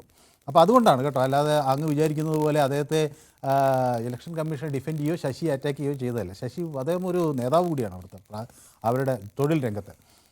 അപ്പോൾ ഹായ് സാർ, സുഖമാണോ എന്ന് ചോദിക്കുന്നു മാൾട്ടയിൽ നിന്നും. ഓക്കെ, അപ്പം പരമസുഖം, മാൾട്ട ഡയറിയും പരമസുഖം. വിജയമോഹൻ, മനു സാർ കൊട്ടാരക്കരയിൽ വരുമെങ്കിൽ മഹാഗണപതി ക്ഷേത്രത്തിൽ നിന്ന് പോകണം, അമ്മയ്ക്ക് യാത്ര ചെയ്യാൻ പറ്റുമെങ്കിൽ കൂട്ടണം എന്നാണ് പറയുന്നത്. അപ്പോൾ ഞാൻ ഈ കൊട്ടാരക്കരയിലെ ഗണപതി ക്ഷേത്രം വളരെ പ്രശസ്തമാണെന്ന് ഞങ്ങളുടെ അവിടുത്തെ ലേഖകൻ എന്നോട് പറഞ്ഞു. അപ്പോൾ നേരത്തെ എനിക്കറിയാം കൊട്ടാരക്കര ഗണപതി ക്ഷേത്രം എന്ന് പറഞ്ഞാൽ വളരെ വളരെ സുപ്രസിദ്ധമായിട്ടുള്ളൊരു സ്ഥലമാണ്. അപ്പോൾ അടുത്ത പ്രാവശ്യം ഞാൻ ആ വഴി പോകുമ്പോൾ ഒന്ന് പോകണമെന്ന് ഞാനും ആഗ്രഹിക്കുന്നത്. പക്ഷേ ഞാൻ നേരത്തെ പറഞ്ഞ പോലെ അങ്ങ് സൂചിപ്പിച്ചതുപോലെ അമ്മയ്ക്ക് വരാൻ കഴിയുമെന്നറിയില്ല. കാലിൻ്റെ വേദന ഒക്കെ ഇപ്പോൾ മാറി, പക്ഷേ അങ്ങനെ പൂർണ്ണമായി യാത്ര ചെയ്യാൻ കഴിയുന്നൊരു പ്രായമല്ല. പാലക്കാട് നിന്ന് കൊട്ടാരക്കര നോക്കാം, പറ്റുമെങ്കിൽ ഒരു സമയത്ത് പോകാൻ പറ്റുമെങ്കിൽ നോക്കട്ടെ എന്നാണ് നമുക്ക് പറയാനുള്ളത്. ഓക്കെ, അപ്പോൾ ശ്രീ വിജയമോഹൻ നായർ കൊട്ടാരക്കരക്കാരനാണ്. അപ്പോൾ അങ്ങക്ക് കൊട്ടാരക്കരയിലെ എല്ലാ ആളുകൾക്കും നമ്മുടെ പൊതുവേദിയുടെ ആശംസകൾ. കാര്യങ്ങൾ സുതാര്യമല്ല എന്ന് മോഹനൻ പറയുന്നു. തെരഞ്ഞെടുപ്പ് കമ്മീഷൻ്റെ കേട്ടോ. സുഗതാനന്ദൻ പറയുന്നത് സുരേഷ് ഗോപി BJPയിൽ തൃശ്ശൂരിൽ ജയിച്ചത് വോട്ടിൽ തിരിമറി എന്തുകൊണ്ട് ബാക്കി 19 സീറ്റിലും അവർക്ക് തിരിമറി ആയത് ജയിക്കാൻ പാടില്ലായിരുന്നു എന്നാണ് ചോദിക്കുന്നത്. അതും ശരിയാണ്. ഓക്കെ, അപ്പോൾ ശക്തിമാൻ പക്ഷേ BJP അനുകൂലിയാണെന്ന് എനിക്ക് തോന്നുന്നു. അപ്പോൾ നിറയെ ഇങ്ങനെയൊക്കെ വരുന്നുണ്ട്. അപ്പോൾ നമ്മുടെ AK കൃഷ്ണൻകുട്ടിയൊക്കെ എത്തിയിട്ടുണ്ട്. കൃഷ്ണൻകുട്ടി പൊതുവേദിയുടെ സ്ഥിരം പ്രേക്ഷകനാണ്. BJP വോട്ട് ചെയ്യുന്നവർ മാത്രം മതി ലിസ്റ്റിൽ. മനു സാർ അമ്മയുടെ അസുഖം മാറിയതിനോട് സുനിൽകുമാർ ചോദിക്കുന്നു. പ്രാർത്ഥനയുണ്ട് എന്നൊക്കെ എന്നോട് പറയുന്നുണ്ട്. Thank you Sunilkumar. അത് അങ്ങയുടെ ആ ഒരു സ്നേഹത്തിന് ഇതിനൊക്കെ വളരെ വളരെയധികം സന്തോഷം. ഇലക്ഷൻ കമ്മീഷൻ എന്താണ് മാനനഷ്ട കേസ് ഫയൽ ചെയ്യുമെന്ന് പറഞ്ഞിട്ട് ചെയ്യാത്തതെന്ന് സുരേന്ദ്രനാഥ് എന്നോട് ചോദിക്കുന്നു. ഇപ്പോൾ കൊണ്ടുപോയത് നടത്തി കൊണ്ടുപോകാം, പിന്നെ കൊണ്ടുപോയാൽ വണ്ടി വിളിച്ചു കൊണ്ടുപോകണമെന്ന് രാഹുൽ ഗാന്ധി പരിഹസിക്കുകയാണ്. ഓക്കെ, ശ്രീ രാജൻ തിരുവല്ലയിൽ നിന്ന് വിളിക്കുന്നു. ശ്രീരാജൻ കേൾക്കാമോ? കേൾക്കാം. നമസ്കാരം. എന്താണ് ശ്രീ രാജൻ ഈ വോട്ട് ചോരി ആക്ഷേപം പ്രതിപക്ഷ നേതാവ് ശക്തമായി ഉയർത്തിക്കൊണ്ടിരിക്കുകയാണ്, ലോക്സഭയിലെ പ്രതിപക്ഷ നേതാവ്. ഇത് നമ്മുടെ തെരഞ്ഞെടുപ്പിലുള്ളൊരു വിശ്വാസം ജനങ്ങൾക്ക് കുറയാനാവുമോ ഇത് വഴിവെക്കും? അതാ സംഭവിക്കാൻ പോകുന്നത്. ഇനി ഈ കോൺഗ്രസ് ഒരു നല്ലൊരു പ്രതിപക്ഷമായിട്ടിരിക്കേണ്ട പാർട്ടിക്ക് ഇങ്ങനെയൊക്കെ ചെയ്യേണ്ട ആവശ്യമുണ്ടോ? പ്രസ് മീറ്റിംഗ് വിളിക്കാതെ നേരെ സുപ്രീം കോടതിയിലോട്ട് പോയാൽ പോരെ? ഒരു പെറ്റീഷൻ കൊടുത്തതിനാൽ ഇതെല്ലാം കള്ളത്തരമാണ് കാണിച്ചാൽ പോരെ? അത് ചെയ്യത്തില്ല. ഈ പ്രസ് മീറ്റിംഗ് വിളിക്കുക, അവിടെ കവലകളിൽ ചെന്ന് പ്രസംഗിക്കുക, മോദിയുടെ അമ്മയ്ക്ക് വിളിക്കുക, ഇത് ഇങ്ങനെ കാണിച്ച് ജനങ്ങൾക്ക് ആ കോൺഗ്രസ് പാർട്ടിയോടുള്ള ആ മതിപ്പങ്ങ് മാറും. അത് ഉണ്ടാക്കി തീർക്കാനുള്ള പരിപാടിയാ. അല്ല, പക്ഷേ ഞാൻ ചോദിക്കുന്നത്, ഇങ്ങനെ ഒരു ആരോപണം പ്രതിപക്ഷ നേതാവ് ഉന്നയിക്കുന്ന ഒരു ഘട്ടത്തിൽ ഇപ്പോൾ ഇതൊരു അന്വേഷണം പ്രഖ്യാപിക്കാൻ സർക്കാരിന് ഒരു മുൻകൈ എടുത്തുകൂടെ? അല്ലെങ്കിൽ അത് ഇലക്ഷൻ കമ്മീഷണർ അതല്ലേ പറയുന്നത്, അവർക്ക് കംപ്ലൈന്റ് ആരും കൊടുക്കാതെ അവർക്ക് അന്വേഷിക്കാൻ ഒക്കത്തില്ലെന്ന്. ആരുടെയും കംപ്ലൈന്റ് ഇല്ലാതെ അവർക്ക് ഡയറക്റ്റ് കംപ്ലൈന്റ് എഴുതി കൊടുക്കാതെ അവർക്ക് ഒക്കത്തില്ലെന്നാണ് അവർ പറയുന്നത്. അപ്പോഴ് താങ്കളുടെ അഭിപ്രായം? ഇത് വിദേശ ശക്തിയുടെ ഇതുകൊണ്ടെന്ന് എല്ലാരും പറയുന്നത് എനിക്കും ഒരു സംശയം തോന്നിപ്പം. ഈ കണക്കിനാണ് ഈ ആൾക്കാർ പറയുന്നതിനകത്ത് എന്തെങ്കിലും ഒന്നും ഇല്ലാതെ ഉണ്ടോ ഒരു തോന്നല്. വിദേശ ശക്തിയുടെ എന്തെങ്കിലും ഒക്കെ കാണും ഇതിനകത്ത്. വിദേശ ശക്തിയൊക്കെ ഉണ്ടാവുമോ? ഇതിപ്പോ ജനങ്ങൾ പറഞ്ഞു കഴിഞ്ഞാൽ ഇപ്പൊ നമ്മുടെ അയൽവക്ക രാഷ്ട്രങ്ങളെല്ലാം അതങ്ങനല്ലേ സംഭവിച്ചേക്കുന്നത്. അതുപോലെ എന്തെങ്കിലുമൊക്കെ പ്രശ്നങ്ങൾ ഉണ്ടാക്കി ഇതിനെ അട്ടിമറിക്കാനുള്ള, നമ്മുടെ സംവിധാനത്തെ അട്ടിമറിക്കാനുള്ള പ്ലാനാണോ എന്നും ജനങ്ങൾ പറയുന്നത് കേൾക്കുമ്പോൾ നമുക്കൊരു സംശയം തോന്നും. പല പ്രാവശ്യം പറഞ്ഞു കഴിയുമ്പോൾ അത് നമുക്ക് സംശയിക്കേണ്ടതായിട്ട് വരത്തില്ലേ? ശരി, ഓക്കെ, വ്യക്തമാണ്. അപ്പം അജു ജെയിംസ് കോടതിയിൽ വിശ്വാസമില്ലെന്നുള്ള നിലപാടാണ്. അങ്ങനെ പറയാൻ പാടില്ല അജു ജെയിംസ്. കാരണം നമ്മുടെ ഒരു ഭരണഘടനാ സംവിധാനത്തിൻ്റെ ഭാഗമായുള്ള ഒരു ഇതാണ് കോടതി. കോടതിയിൽ ഇല്ലാതായി കഴിഞ്ഞാൽ പിന്നെ നമുക്ക് ഒരു സാധാരണക്കാരന് മറ്റെന്താണ് ഒരു മാർഗമുള്ളത്? കോടതികൾ ഏറ്റവും വലിയൊരു ആശ്രയ കേന്ദ്രമാണ്. അപ്പോൾ അത് അങ്ങനെ തന്നെ നിലനിൽക്കണം എന്നാഗ്രഹിക്കുന്ന ഒരാളാണ് ഞാൻ. അപ്പോൾ മാൾട്ട ഡയറി പറയുന്ന രാഹുൽ ഗാന്ധി പറയുന്ന പോലെ കർണാടക പോലീസിന് ഇലക്ഷൻ കമ്മീഷൻ നോട്ടീസ് ഇഷ്യൂ ചെയ്യാൻ അധികാരം ഉണ്ടോ എന്നാണ്. അത് ഉണ്ടോ? അത് ജനങ്ങളോട് പറയണം. കർണാടക പോലീസിനെ സംബന്ധിച്ച് കേസെടുത്ത് അന്വേഷിച്ചുകൂടെ എന്നാണ് ചോദിക്കുന്നത്. അപ്പോൾ അത് ഏതായാലും ഒരു പരാതി ഇതിൽ അനിവാര്യമായിരിക്കും. കാരണം തെളിവുകൾ ആരുടെ കയ്യിലാണ് ഇരിക്കുന്നത് നോക്കണമല്ലോ. നമ്മുടെ ഉണ്ണികൃഷ്ണൻ പോത്തങ്കോട് എത്തിയിട്ടുണ്ട്. ശ്രീ ഉണ്ണികൃഷ്ണൻ നമസ്കാരം. രാഹുൽ ഗാന്ധിയുടെ ഈ ആരോപണം ഇന്ന് പിന്നെ തിരഞ്ഞെടുപ്പ് കമ്മീഷണറെയാണ് കേട്ടോ പറയുന്നത്. ഇയാൾ ശരിയല്ല എന്ന തരത്തിൽ തന്നെയാണ് പറയുന്നത്. ജനാധിപത്യത്തെ അട്ടിമറിക്കാൻ കൂട്ടുനിൽക്കുന്നവർക്കൊപ്പം നിൽക്കുന്നു എന്നാണ് നമ്മുടെ ജ്ഞാനേഷ് കുമാറിനെ പറ്റി പറയുന്നത്. അപ്പോൾ അത് പിന്നെ മറുപടി പറയാം. താങ്കൾക്ക് മെനിക്കാത് നാലാമത് വന്നിട്ട് പിന്നെ 2 ദിവസം കണ്ടില്ല. അപ്പൊ എനിക്ക് തോന്നുന്നു അന്ന് സംസാരിച്ചപ്പോ താങ്കൾ കൂടുതൽ മൂക്കൊണ്ടാണ് സംസാരിച്ചത്. ജലദോഷം ഉണ്ടായിരുന്നു തോന്നുന്നു. അങ്ങ് എന്നെ ഇത്ര വളരെ എനിക്ക് അന്ന് ചെറിയ ഒരു ചെറുതല്ല, നല്ല തോതിൽ ജലദോഷവും പനിയൊക്കെ സംസാരിച്ചപ്പോൾ തന്നെ മനസ്സിലായി മൂക്കടച്ചാണ് സംസാരിച്ചത്. പക്ഷെ അന്ന് നമ്മുടെ കിരൺ ബാബു ഇല്ലായിരുന്നു. അപ്പോൾ പിന്നെ ഞാൻ തന്നെ വരേണ്ടി വന്നു. അപ്പോൾ മൂക്ക് വലിയ പ്രയാസപ്പെട്ടു. പിന്നെ ആ പരിപാടി കഴിഞ്ഞുകൊണ്ടേ തന്നെ ഞാൻ വീട്ടിലേക്ക് പോയി. കാരണം എനിക്കത് മനസ്സിലായി. അപ്പൊ അങ്ങ് ആള് വിചാരിച്ച പോലെയല്ല. ഞാനാണ് സാധാരണ ആളുകളെ നിരീക്ഷിക്കുന്നതെന്നാണ് വിചാരിച്ചത്. അപ്പൊ അങ്ങാണ് നിരീക്ഷിക്കുന്നത്. താങ്കളും ആള് വിചാരിച്ച കണക്കല്ല, അതുകൊണ്ടല്ലേ നമ്മൾ ശ്രദ്ധിക്കാൻ തുടങ്ങിയത്. നമ്മുടെ കാര്യങ്ങളൊക്കെ നിങ്ങൾ തിരക്കുന്നുണ്ടല്ലോ. അപ്പൊ പിന്നെ നമ്മളും അങ്ങനെയാണ്. ഇപ്പൊ നമ്മളൊരു ശരിക്കും പറഞ്ഞ ഒരു കുടുംബം പോലെയല്ലേ? ശരിക്കും പറഞ്ഞ ഒരു കുടുംബം പോലെയാണല്ലോ. അല്ലെങ്കിൽ പിന്നെ 4 മണിക്ക് നിങ്ങളെ നോക്കിയിരിക്കേണ്ട കാര്യമല്ലല്ലോ. ശരിയാണ്. ഇതിപ്പോ ഈ രാഹുൽ ഗാന്ധിയുടെ വിഷയം വന്ന സത്യസന്ധനാണെങ്കിൽ ഞാൻ എന്റെ ക്രിക്കറ്റ് കളിയെ കുറിച്ചാണ് എനിക്ക് പറയാനുള്ളത്. പെട്ടെന്ന് പറഞ്ഞു തീർക്കാം. ഞാന് ഇവിടെ പിള്ളേരെ കൂടെയൊക്കെ ഇറങ്ങി കളിക്കാൻ ചെല്ലും, ക്രിക്കറ്റ് കളിക്കാൻ നമ്മളെ പണയില്. ഞാൻ ബാറ്റ് ചെയ്യാൻ ഇറങ്ങുമ്പോ ഈ കൊച്ചു പിള്ളേരാണ്, അവന്മാര് ആദ്യത്തെ ബാളിൽ തന്നെ എന്നെ എറിഞ്ഞ് ഔട്ടായിക്കളെ, എന്റെ കുത്തി. പക്ഷെ ഞാൻ സമ്മതിച്ചു കൊടുക്കൂല. അത് കാറ്റടിച്ച് വീണതാണ്. ഞാൻ പറയും അത് കാറ്റടിച്ച് വീണതാണ്, അല്ലെങ്കിൽ ഞാൻ റെഡിയായില്ല. അത് കള്ള എറിയായിരുന്നു, എന്നെ കൊന്നു കളഞ്ഞാൽ സമ്മതിക്കില്ല. നോ ബോളാന്ന് പറയും. നോ ബോളാണ് അത്, ഞാൻ റെഡിയായില്ല, അല്ലെങ്കിൽ അത് കല്ല് തെറിച്ചൊന്നുകൊണ്ടാണ്. അവന്മാര് എപ്പോ എറിഞ്ഞാലും ഞാൻ ആദ്യത്തെ ഔട്ടായി പോവും, ഇല്ലെങ്കിൽ രണ്ടാമത്തെ വാളിൽ ഔട്ടായി പോയി. ഇപ്പൊ അവന്മാര് എന്നെ കാരണം നിവൃത്തിയില്ലാതെ ഇവിടുന്ന് മാറ്റി വേറെ എങ്ങോട്ടാ കൊണ്ടുപോയി. കാണുന്നുണ്ടാവും കേട്ടാ. പിന്നെ അടുത്ത തവണ പിള്ളേര് കാണുമ്പോ ഞാൻ പറയാനുള്ള കാരണം എന്ന് പറഞ്ഞാൽ ഒരു ബാറ്റ് എടുത്ത് പൊക്കാൻ പോലും സമ്മതിക്കാതെ എറിഞ്ഞിടുന്ന എനിക്ക് ഇതല്ലേ പറയാൻ പറ്റൂ. അതുപോലെയാണ് പാവപ്പെട്ട രാഹുൽ ഗാന്ധി. ബാറ്റ് എടുത്ത് പൊക്കുന്നുമ്പേ എത്ര കൊല്ലായി, ഒരു 5 റണ്ണെങ്കിലും അടിക്കാനുള്ള ഒരു സാഹചര്യം കൊടുക്കണ്ടേ? ഇത് 10-15 കൊല്ലാവാൻ പോണ് ഒരേ കണക്കിന് പ്രതിപക്ഷത്തിരിക്കണത്. അവർക്ക് സഹിക്കാൻ പറ്റുന്ന ഒരിക്കലും സഹിക്കാൻ പറ്റുന്ന എല്ലാ രീതിയിലും അവര് തകർന്ന്.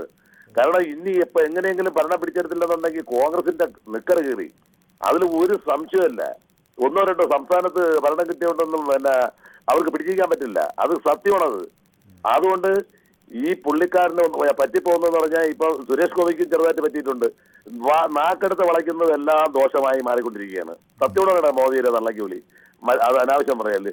ഇവിടെ വന്ന് ഒരു MP നമ്മളെ സുരേഷ് ഗോപി ആണെങ്കിൽ ആൾക്കാരടുത്ത് പറയുന്നത് ആ സിനിമാ സ്റ്റൈലിൽ തന്നെയാണ്. അതിൽ നിന്ന് വിട്ട് മാറിയിട്ടുമില്ല. ഇതൊരു വല്ലാത്തൊരു കഷ്ടമാണ്. കാര്യം ഇവരൊക്കെ ഒരു പക്വത കാണിക്കുന്നില്ല. ഇലക്ഷനിൽ അവര് ജയിക്കുമ്പം അതെല്ലാം ഓക്കെ, BJP ജയിക്കുമ്പം കൃത്രിമം. ഇത് എവിടുത്തെ ന്യായമാണിത്? ഇതെന്തോന്നാണ് ഇവർ പറഞ്ഞുകൊണ്ട് നടക്കുന്നത്? ഇവർക്ക് നാണമില്ലേ?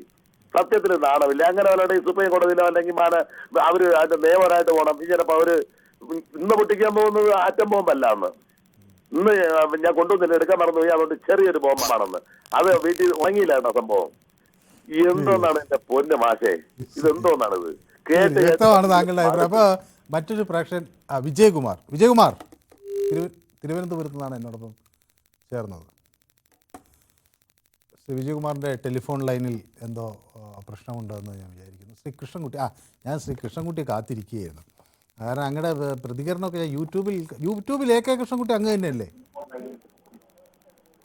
ശ്രീ കൃഷ്ണൻകുട്ടി, യൂട്യൂബിലെ AK കൃഷ്ണൻകുട്ടി അങ്ങ് തന്നെയല്ലേ?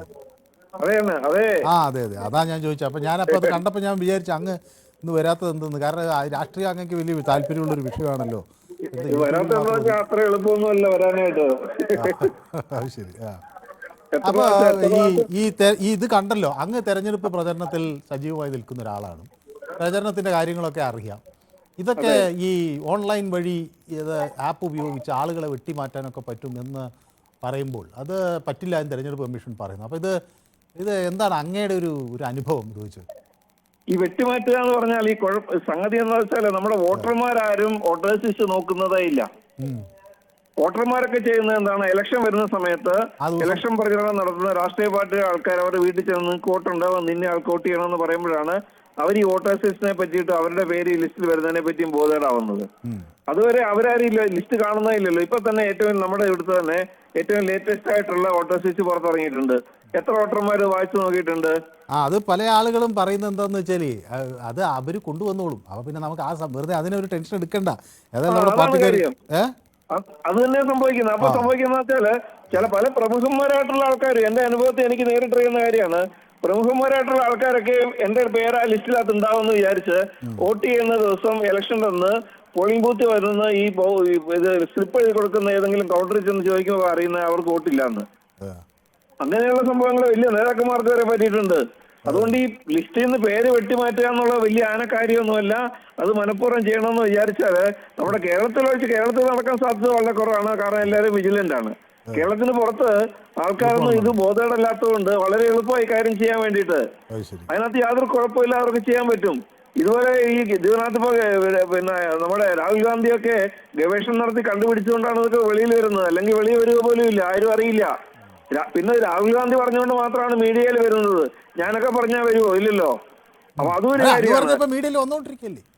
എന്തോ അങ്ങ് പറയുന്നത് ഇപ്പൊ ഒരു മീഡിയയിൽ വന്നോണ്ടിരിക്കല്ലേ? അല്ല, അത് ഇത് വേറെ സംഭവമല്ലേ. ഞാൻ പറഞ്ഞത് ഇപ്പൊ നോക്കൂ, അതിനേക്കാൾ വലിയ ജനാധിപത്യ വിരുദ്ധതയുടെ സംഭവം നടക്കുന്നുണ്ട്. അതായത് മോദിയെ പറ്റി എന്തോ ഒരു സിനിമ ഇറങ്ങുന്നുണ്ട്. അത് ഇന്ത്യയിലെ സ്കൂളുകളിലെല്ലാം കാണിക്കണമെന്ന് പറഞ്ഞ് കേന്ദ്രത്തിന്റെ നിർദ്ദേശം സ്കൂളുകളിലേക്ക് പോയിട്ടുണ്ടെന്നാണ് അറിയുന്നത്. നിങ്ങൾ അറിയട്ടെ, പ്രധാനമന്ത്രിയെ കുറിച്ചൊക്കെ കുട്ടികൾ അറിയട്ടെ. പ്രധാനമന്ത്രിയെ പറ്റി പറയുന്നതല്ലല്ലോ ഇതിനകത്തെ വിഷയം. നമ്മുടെ മഹാത്മാഗാന്ധിയെ പറ്റി സിനിമയുണ്ടായിരുന്നു, അംബേദ്കറെ പറ്റി സിനിമയുണ്ടായിരുന്നു. അതൊന്നും ഒരു സ്കൂളിലും കാണിച്ചിട്ടില്ല. അന്നേരമാണ് നരേന്ദ്രമോദിയെ പ്രൊജക്ട് ചെയ്യാൻ വേണ്ടിയിട്ട് അത് സ്കൂളുകളൊക്കെ കാണിക്കണമെന്ന് പറയുന്നത്. അങ്ങനെയുള്ള ആ ഒരു വഴിക്കുള്ള മൂവ്മെന്റ് ഒരു വഴിക്ക് നടക്കുന്നു. വോട്ടർ ലിസ്റ്റിൽ നിന്ന് ആൾക്കാരുടെ പേര് വെട്ടിക്കളയുന്നത് വേറെ നടക്കുന്നു. പിന്നെ നമ്മുടെ ബീഹാറിൽ തന്നെ 65 ലക്ഷം പേരുടെ പേര് വെട്ടി മാറ്റിയെന്നല്ലേ ഇപ്പൊ കേസ്. 65 ലക്ഷം എന്ന് പറഞ്ഞാൽ ചെറിയ നമ്പറാണോ? അത് പക്ഷെ മറ്റു സംസ്ഥാനക്കാരെ മറ്റു രാജ്യക്കാരാണെന്നാണ് പറയുന്നത്. അവിടുന്ന് ഇവിടുന്നൊക്കെ ആളുകൾ വന്ന് ഇതിൽ കയറുകയാണ്. അപ്പോൾ SIR എന്നത് എല്ലാ വർഷവും എല്ലാ 10 വർഷത്തിലൊരിക്കൽ ആ വോട്ടർ പട്ടികയെ ഒന്ന് കുടഞ്ഞെടുക്കേണ്ട ഒരു സാഹചര്യം ഉണ്ടെന്നാണ് പറയുന്നത്. നമ്മുടെ സുപ്രീം കോടതിക്ക് മനസ്സിലാവാൻ സുപ്രീം കോടതി എന്താ പറഞ്ഞത്? ആധാർ കാർഡുകളുള്ള എല്ലാവരെയും പേര് ചേർക്കണമെന്നല്ലേ പറഞ്ഞിരിക്കുന്നേ. അതെ, പക്ഷേ SIR വേണ്ടെന്ന് പറഞ്ഞിട്ടില്ല. SIR അനുകൂലിച്ചു. അതൊക്കെ വേണ്ടെന്ന് സുപ്രീം കോടതി പറഞ്ഞിട്ടില്ല. പക്ഷെങ്കിൽ ഇപ്പോഴത്തെ നിലയിൽ ആധാർ കാർഡിന്റെ ഉള്ളവർക്ക് വോട്ടേഴ്സ് ലിസ്റ്റിൽ പേരുണ്ടാകണമെന്ന് വളരെ വ്യക്തമായി തന്നെ സുപ്രീം കോടതി പറഞ്ഞിട്ടുണ്ട്.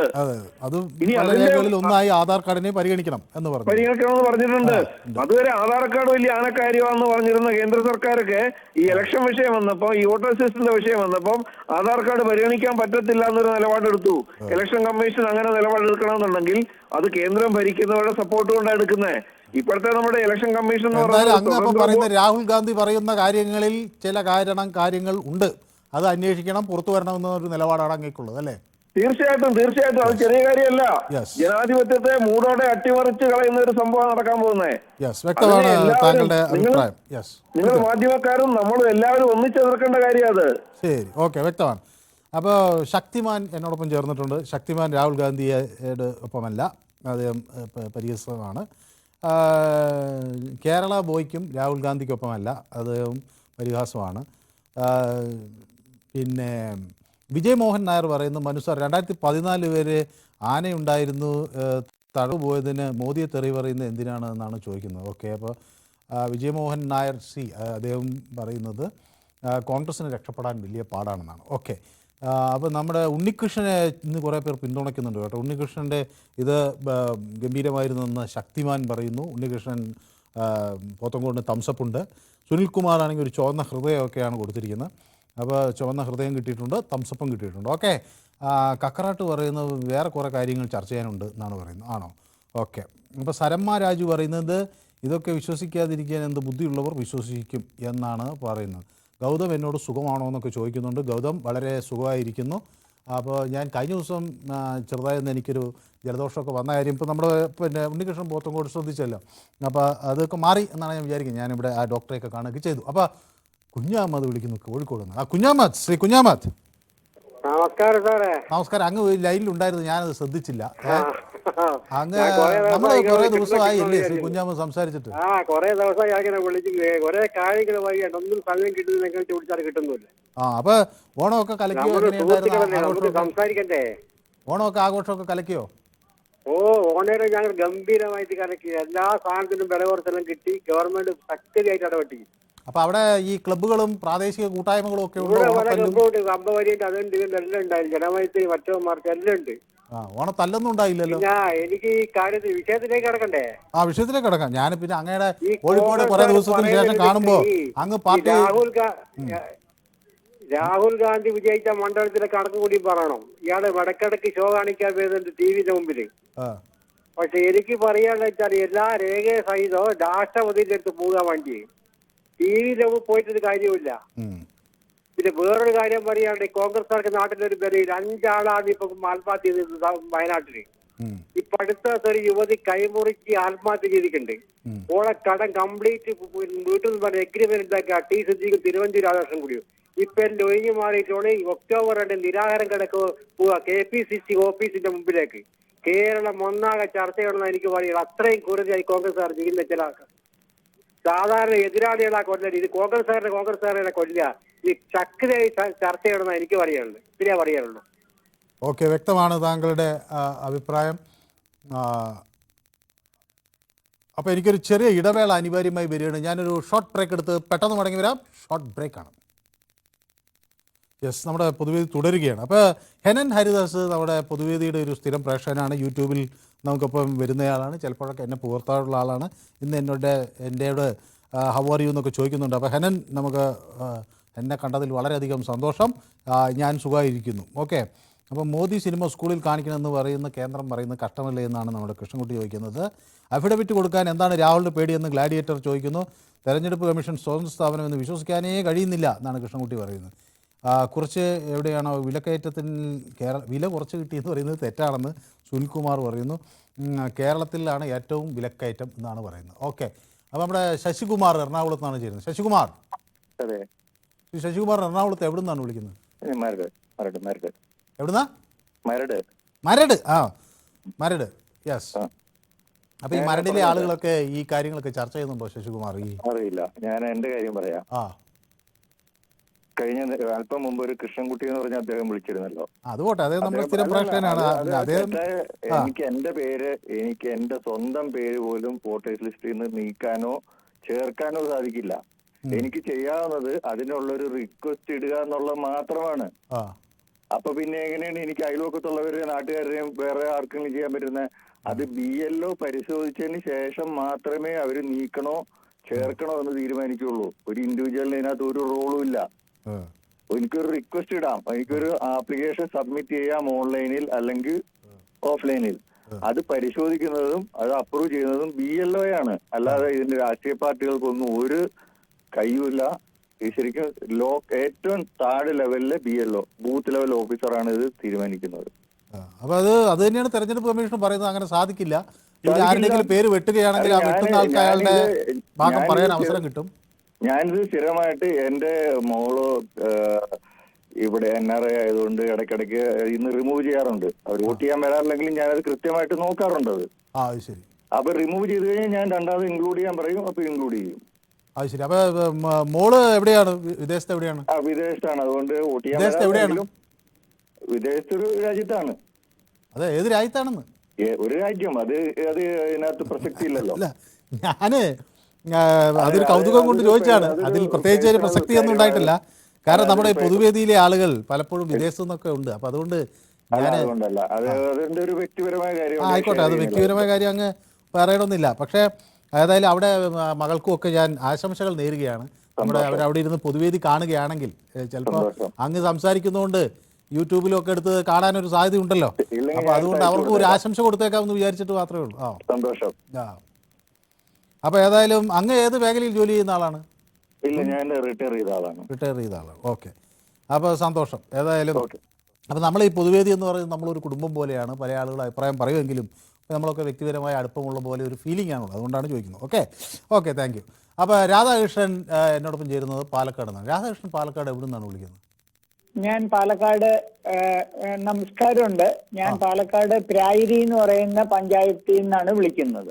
പ്രായിരി എനിക്കറിയാം, നമ്മുടെ നഗരത്തോട് അടുത്ത് കിടക്കുന്ന പഞ്ചായത്താണ് അല്ലേ? അതെ അതെ അതെ. അവിടെ പ്രായിരിയില് കുറെ സ്ഥലങ്ങളുണ്ട്. കൃഷ്ണ റോഡുണ്ട്, അയ്യപ്പൻകാവുണ്ട് അല്ലേ? എന്റെ വീട് പള്ളിക്കുളം സ്റ്റോപ്പിന്റെ ഉള്ളിലേക്ക് പോണ വഴിയാണ്. ശരി. എനിക്കപ്പൊ അറിയാവുന്ന സ്ഥലമൊന്നും മനസ്സിലായില്ലേ? മനസ്സിലായി. അപ്പൊ ഞാൻ ഇത് പറയാൻ കാരണം എന്ന് വെച്ചാൽ 90 ഇലക്ഷൻ ഇങ്ങേര് ഇപ്പൊ നമ്മുടെ നാട്ടിൽ നടന്നിട്ട് അങ്ങേര് ഒരു ഇതുപോലും കോൺഗ്രസ് ജയിച്ചിട്ടില്ല, അറിയാലോ. പിന്നെ ഇപ്പൊ വേറൊരാൾ ഇപ്പൊ സംസാരിച്ചത് വളരെ കറക്റ്റാണ്. BLO അറിയാതെ ഒരാളുടെ പേര് മാറ്റാനോ തിരിക്കാനോ പറ്റില്ല. അപ്പൊ അങ്ങേർക്ക് അങ്ങനെ സംശയവും ഇതുണ്ടെങ്കിൽ രാഹുൽ ഗാന്ധിക്ക് ഒരു അഫിഡാവിറ്റോ ഇതോ കൊടുത്ത് കേസോ എന്തെങ്കിലും കൊടുത്തൂടെ? ഇത് എത്ര നാളായി ഇതിനെപ്പറ്റി ഇങ്ങനെ തുടങ്ങി മനുഷ്യനെ വട്ട് കളിപ്പിക്കുകയല്ലേ. കുറെ കഴിയുമ്പോ ഹൈഡ്രജൻ ബോംബ് ഇപ്പൊ വന്നു, ഇതൊരു പടക്കം മാരി പൊട്ടി അങ്ങോട്ട് പോയി.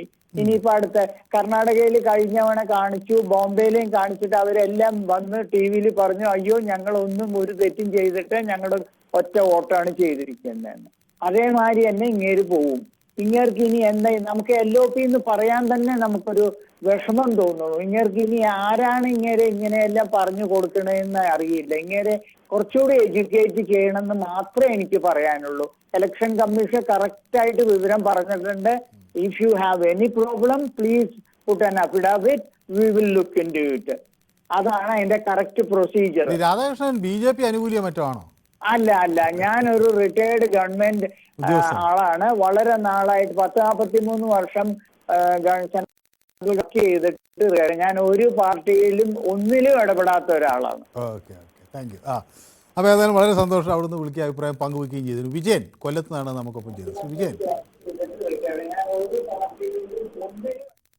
ശ്രീ വിജയൻ കേൾക്കാമോ?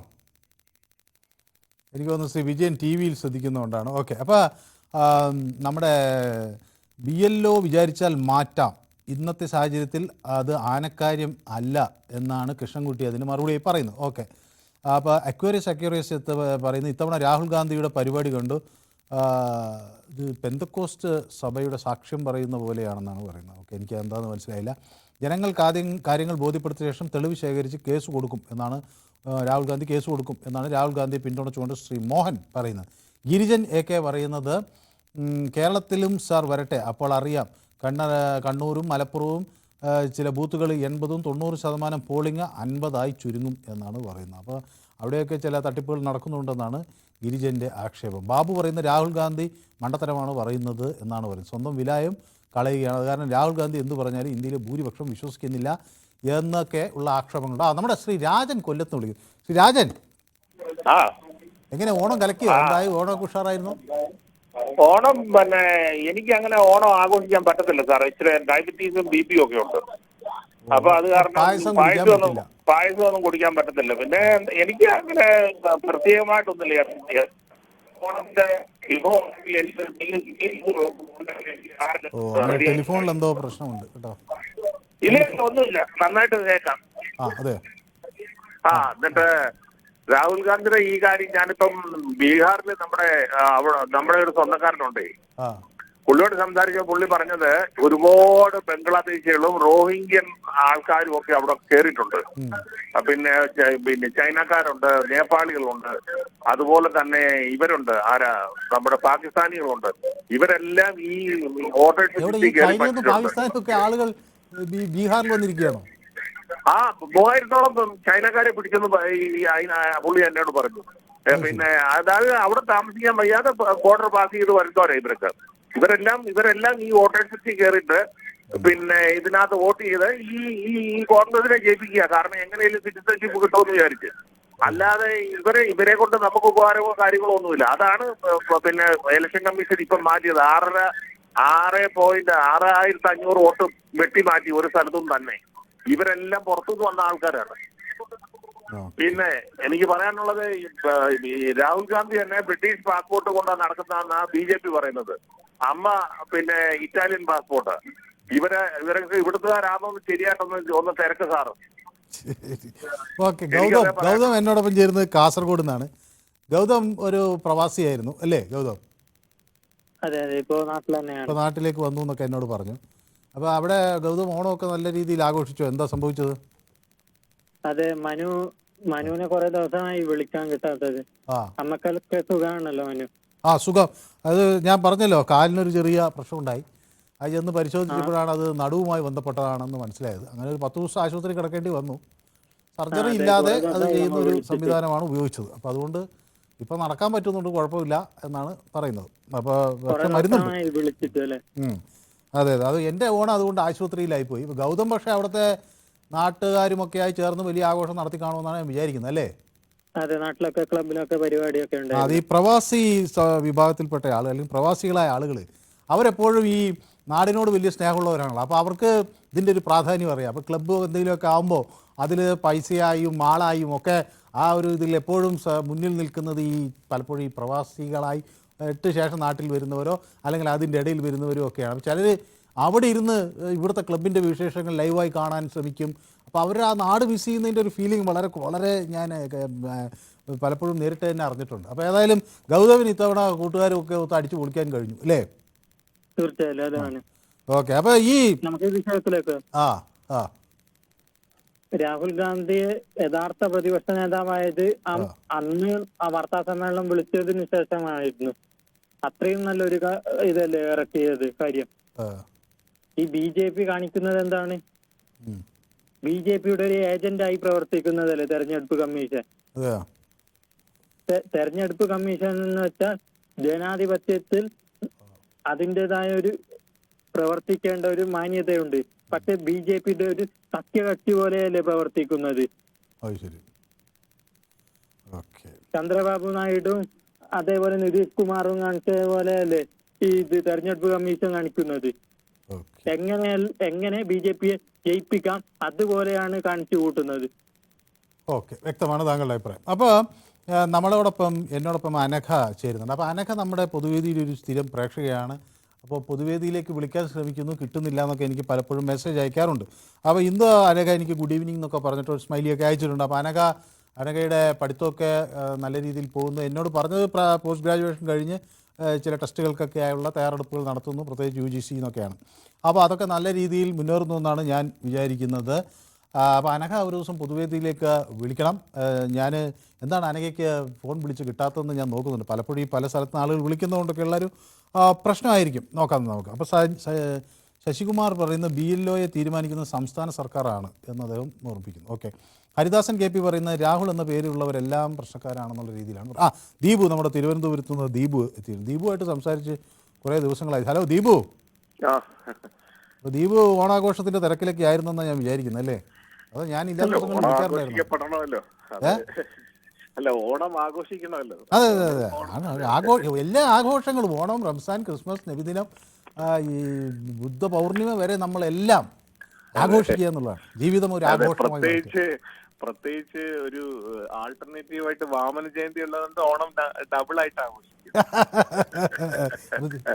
ദീപുവിന്റെ നാട്ടിലൊക്കെ വാമന ജയന്തി ആഘോഷങ്ങൾ നടത്തുന്നവരൊക്കെ ഉണ്ടോ? ഇവിടെ വാമന ജയന്തി എന്ന് വല്ലതും പറഞ്ഞു കഴിഞ്ഞാൽ ഓടിക്കും. കേരളത്തിലല്ലേ, ഇതും കൊണ്ടൊക്കെ ഇവിടെ വന്നു കഴിഞ്ഞാൽ എന്താ ചെയ്യാ? ആരാ ഇവിടെ വാമന ജയന്തി ആഘോഷിച്ച്? പിന്നെ മനു, ഈ വിഷയത്തില് പിന്നെ വേറൊരു കാര്യം എനിക്ക് പറയാനുണ്ട് മനു, പെട്ടെന്ന് പറഞ്ഞു തീർക്കുക. അതായത് നിങ്ങളുടെ ഇതേ കണ്ടു തന്നെ മനോരമ ടീം ഇത് തുടങ്ങിയല്ലോ. സത്യത്തില് അവർക്ക് ആവശ്യമുള്ള ആൾക്കാരെ മാത്രമേ അവർ അംഗീകരിക്കൂ, സംസാരിക്കാൻ സമ്മതിക്കൂ. അപ്പം നിങ്ങള് എല്ലാ പ്രതിപക്ഷ ബഹുമാനവും എല്ലാവരെയും ഒരേ രീതിയിൽ അംഗീകരിക്കുന്നുണ്ട്. അതിന് നിങ്ങൾക്ക് എല്ലാവിധ അഭിനന്ദനങ്ങളും ആദ്യം അർപ്പിക്കട്ടെ. ഇനി ഈ വിഷയത്തിലേക്ക് വന്നു കഴിഞ്ഞാൽ മനു ഇവിടെ രാജ്യത്തിന്റെ പ്രതിപക്ഷ നേതാവാണ്. പ്രധാനമന്ത്രിയെ പോലെ തന്നെ പ്രധാനപ്പെട്ടതാണ് പ്രതിപക്ഷ നേതാവ്. അപ്പൊ ആ പ്രതിപക്ഷ നേതാവ് കുറെ കാര്യങ്ങൾ ഇതിനെപ്പറ്റി സംശയങ്ങൾ പ്രകടിപ്പിക്കുമ്പോൾ അത് അദ്ദേഹം മാത്രമല്ല, അദ്ദേഹത്തിന്റെ പാർട്ടി മാത്രമല്ല പ്രകടിപ്പിക്കുന്നത്. അദ്ദേഹത്തിന്റെ പാർട്ടിയോടൊപ്പം മറ്റ് സംസ്ഥാനങ്ങൾ ഭരിക്കുന്ന പാർട്ടികൾ അടക്കമുള്ളവർ ഇതേ കാര്യങ്ങൾ സംസാരിക്കുകയാണ്, ഇതിന്റെ സംശയങ്ങൾ ഉന്നയിക്കുകയാണ്. അപ്പൊ അത് ദൂരീകരിക്കുക എന്നുള്ളത് സ്വതന്ത്ര ചുമതലയുള്ള ഭരണഘടനാ സ്ഥാപനമായ ഈ തെരഞ്ഞെടുപ്പ് കമ്മീഷന്റെ ഉത്തരവാദിത്തമാണ്. ഞങ്ങളുടെ കൈകൾ ശുദ്ധമാണ്, ഞങ്ങൾ സത്യസന്ധമായാണ് ഈ കാര്യങ്ങൾ ചെയ്യുന്നത് എന്ന് പറയുക മാത്രമല്ല അത് പ്രവർത്തിച്ചും ആധികാരികമായി ജനങ്ങളോട് കാണിക്കേണ്ടതിന്റെ ഉത്തരവാദിത്തം അവർക്കുണ്ട്. അവര് ഈ രാജ്യം ഭരിക്കുന്ന പാർട്ടിയുടെ മെഗാഫോണായിട്ട് പ്രവർത്തിക്കുകയല്ല ചെയ്യേണ്ടത്. ഇത് അനുവദിക്കുകയില്ല, ഇത് നോക്കുകയില്ല, ഇത് നിങ്ങൾ അത് കൊണ്ടുവരൂ, ഇത് കൊണ്ടുവരുന്നില്ല. എന്താണ് വേണ്ടത്? ഒരു ഇതുപോലെ ഒരു ഉത്തരവാദിത്തപ്പെട്ട ജനാധിപത്യ പ്രക്രിയയിൽ പെടുന്ന ഒരു സ്ഥാപനം ചെയ്യേണ്ട എന്താണ്? അവര് ഇറങ്ങിച്ചെല്ലണം. അല്ലാതെ ഞങ്ങൾ ഒരു ഇരുമ്പൊലൊക്കെയാണ്, ഞങ്ങൾ ഇവിടെ ഇരിക്കുന്ന രാജാക്കന്മാരാണ്, നിങ്ങൾ വരുന്നില്ല. അവരിറങ്ങിച്ചെന്നുകൊണ്ട് ജനങ്ങളുടെ മുന്നിൽ കാണിച്ചു കൊടുക്കേണ്ട ഉത്തരവാദിത്തം അവർക്കുണ്ട്. അതുകൊണ്ട് പ്രതിപക്ഷ നേതാവിനെ ഓഫീസിലേക്ക് വിളിച്ചു വരുത്തുകയോ അല്ലെങ്കിൽ പ്രതിപക്ഷ നേതാവിന്റെ ഓഫീസിലേക്ക് അവരുടെ തന്നെ കമ്മീഷണർ, ഈ പറയുന്ന മെയിൻ ഇലക്ഷൻ കമ്മീഷണർ അത്ര വലിയ ഇരുമ്പൊലൊക്കെ ആണെങ്കിൽ അദ്ദേഹം അവിടെ ഇരിക്കട്ടെ. ബാക്കിയുള്ള ഇലക്ഷൻ കമ്മീഷണർമാരിൽ അവരെ വിട്ടുകൊണ്ട് എന്താണ് ഈ കാര്യം? ഈ നാട്ടിലെ ജനങ്ങളെ പറഞ്ഞു ബോധിപ്പിക്കേണ്ട കാര്യമുണ്ടല്ലോ. ഇത്രയും പാർട്ടികൾ, ദേശീയ അംഗീകാരമുള്ളതും സംസ്ഥാന അംഗീകാരമുള്ളതുമായ പാർട്ടികളെല്ലാം ഇത് പറയുന്നു. ഇത് ഇങ്ങനെയല്ല എന്ന് പറയിക്കാനുള്ള ഉത്തരവാദിത്തം അവർക്കില്ലേ? ആ ഉത്തരവാദിത്തം അവർ കാണിക്കണ്ടേ? ഇതൊന്നും കാണിക്കാതെ ഞങ്ങൾ ഇതിന്റെ ഇത്രയും ബാക്കിയുള്ള ജനങ്ങൾ പറയുന്നത് പോലെ മെഗാഫോണായിട്ട് പ്രവർത്തിക്കുകയുള്ളൂ എന്നുള്ള രീതിയിൽ പ്രവർത്തിക്കുന്നത് തെറ്റായ കാര്യമാണ്. അതിനെതിരെയാണ് പറയുന്നത്. അദ്ദേഹം ജനങ്ങളോടാണ് പറയുന്നത്. അദ്ദേഹം നേരെ കോടതിയിൽ പോയി പറഞ്ഞ കോടതിയിൽ എത്ര നാൾ ഇത് കിടക്കും? കോടതി പോണ്ടെന്നല്ല, പക്ഷെ ജനങ്ങളോട് പറഞ്ഞ് ഇതുമായി ബന്ധപ്പെട്ട് അതിനൊരു ഉത്തരവാദിത്തം ഈ തെരഞ്ഞെടുപ്പ് കമ്മീഷൻ കാണിക്കുന്നില്ലെങ്കിൽ കോടതി പോകണം, കോടതി ഇതിനെ സ്ക്രൂട്ടിനി ചെയ്യണം. കോടതി പോയത് കൊണ്ടിട്ടാണല്ലോ. വ്യക്തമാണ്. അപ്പൊ നമ്മുടെ സമയം അതിക്രമിച്ചുകൊണ്ടാണ് ദീപ, നമുക്ക് ഒരു ദിവസം കൂടുതൽ വിശദമായി സംസാരിക്കാം. അപ്പൊ ഇന്ന് സമയം നമ്മുടെ ഏതാണ്ട് അവസാനിച്ചു. അപ്പോൾ അവിടുന്ന് ഇങ്ങനെ എനിക്ക് മെസ്സേജ് വന്നുകൊണ്ടിരിക്കുകയാണ്. ഓക്കെ, അപ്പോൾ അനഘ എന്നോട് പറയുന്നത് ഇത് ഇപ്രാവശ്യം UGC കിട്ടിയില്ലെന്നാണ്. കുഴപ്പമില്ല അനഘ, നമുക്ക് അടുത്ത തവണ അതൊരു വൻ വിജയമാക്കി മാറ്റണം. തോൽവി വിജയത്തിൻ്റെ ചവിട്ടുപടിയാണ്. ഞങ്ങളൊക്കെ കൂടെയുണ്ട്. നമുക്ക് അടുത്ത തവണ വിജയിക്കണം. വിജയിച്ചു കഴിഞ്ഞാൽ എനിക്ക് മുട്ടായി അയച്ചു തരികയും വേണം. ഓക്കെ, അപ്പോൾ ശക്തിമാനുണ്ട്. ശക്തിമാൻ വാമന ജയന്തി ആഘോഷിച്ചു എന്നാണ് പറയുന്നത്. ഓക്കെ, ഏതായാലും രസം. ഈ വിഷയം ഞങ്ങൾ യൂട്യൂബിലും പ്രേക്ഷകർക്ക് മുന്നിൽ ചർച്ച ചെയ്തിരുന്നു. അപ്പോൾ രാഹുൽ ഗാന്ധി ഉന്നയിച്ച ഈ വിഷയം അത് തെരഞ്ഞെടുപ്പ് കമ്മീഷൻ പറയുമ്പോൾ, തെരഞ്ഞെടുപ്പ് കമ്മീഷൻ മുന്നിൽ വയ്ക്കുമ്പോൾ തെരഞ്ഞെടുപ്പ് കമ്മീഷൻ നൽകുന്ന മറുപടി തൃപ്തികരമാണോ എന്ന് ചോദിക്കുമ്പോൾ തൃപ്തികരമല്ല എന്ന നിലപാടാണ് വലിയ ഒരു വിഭാഗം ആളുകൾ എടുക്കുന്നത്. 33% ആളുകൾ തൃപ്തികരം എന്ന് പറയുമ്പോൾ 67% ആളുകൾ തൃപ്തികരമല്ല എന്നാണ് പറയുന്നത്. ഇന്നത്തെ പൊതുവേദി ഇവിടെ സമാപിക്കുന്നു. നാളെ മറ്റൊരു വിഷയവുമായി വീണ്ടും കാണാം. നന്ദി, നമസ്കാരം.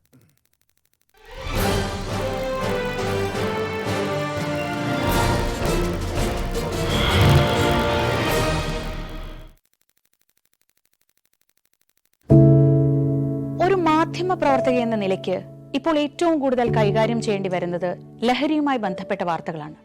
കൊച്ചുകുട്ടികൾ മുതൽ യുവാക്കൾ